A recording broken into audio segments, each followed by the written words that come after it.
phone yakhe yakhala Wele, mami, ngilala. Manje ngimfonela kabamba ifoni yasi.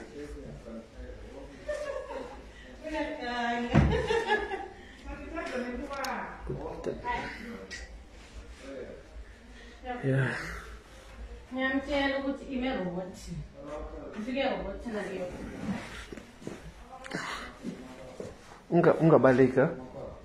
Anzo. Usathisi scraper.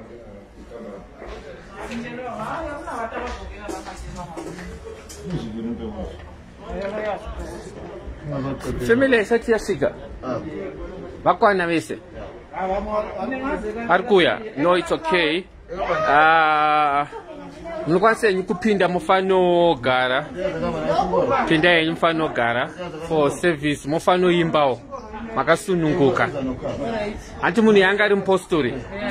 Yeah, tudaunza kwa chipostori na sitese.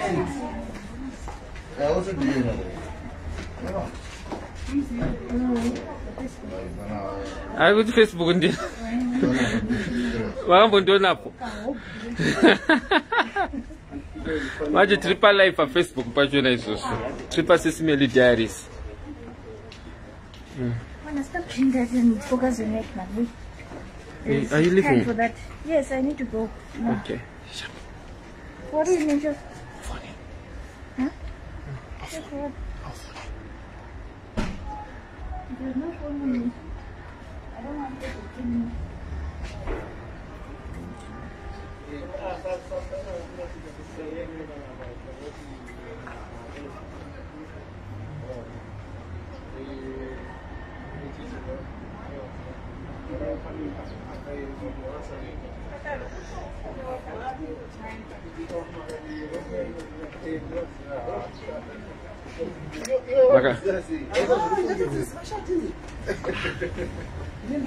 Hello, Magadini.